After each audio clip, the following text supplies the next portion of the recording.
right, good morning everyone. Time to get warmed up. We start with 100 jumping jacks. Yes, and now we're done. Isn't that great? Now, we just want to get the heart rate up, doing 100 jumping jacks, and then we're gonna get a bit prepared for the workout of the day. The workout of the day is 25 minutes long. We're doing a comparted work of every 5 minutes. We're gonna start with 150 double unders, 100-meter run, and 30 toes to bar. So for this workout, we're doing 150 double unders. If you're good at double unders, you're gonna go for 150 double unders, and we're just gonna warm up and practice some different versions of the double under. If you can't do double unders, we will work a bit on maybe getting your first ones in, and maybe in the workout later you're gonna do maybe, you know, one at a time, 20 times or something like that. But let's look at two versions of the double under we can work on today as we practice. One is to do like the slower one where we're jumping higher and trying to breathe and be as relaxed as possible.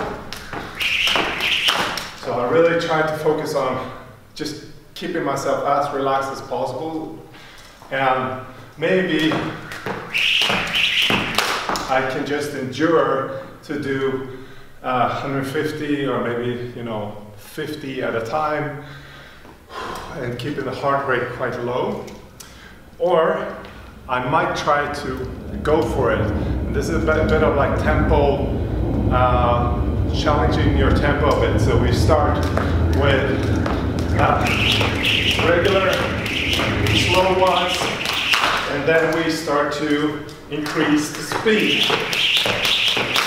And the more speed we put on the rope, I just can't jump right now. I need to be, I don't know, in a workout to do that. But we increase the speed as fast as we can, and heart rate will go up, but you might be able to squeeze out so many more double unders, so those 50 might be just a challenge game at the end. After that, 100-meter run. This is more kind of to also get the heart rate down a bit, so you can start doing toes to bars. And for the toes to bar, we have a couple of different options. If you can't do 30 toes to bar, we might reduce the reps a bit, but you might do high knees and so on. So for everything of that, we need to warm up with some kipping, some kips. We start with just small kips, and then start to increase the kips. So the bigger kip you go for, the more energy you're going to spend. And we're going to look at how that affects also if you're doing high knees, for example. So we say, I'm doing high knees with a big kip. It might be a bit more relaxed. And then I can go for the high knee with like a smaller kip. It's a bit tighter, and it should be looking something like this.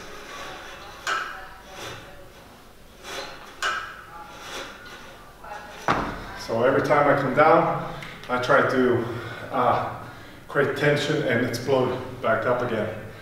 And we can use this also for the toes to bar. So here we also have a couple of techniques.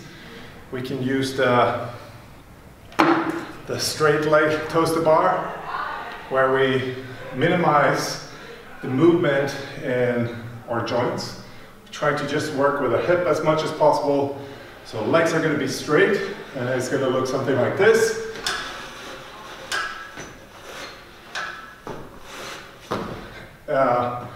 And it can be, if you're strong, one effective way to do this. If you have tight hamstrings and so on, it might be harder, but it's gonna definitely save your lats a bit. And the one that might require a bit more strength and is a bit faster, but also more taxing, is the short kip, where we more work with our knees and do a kick. So it looks something like this.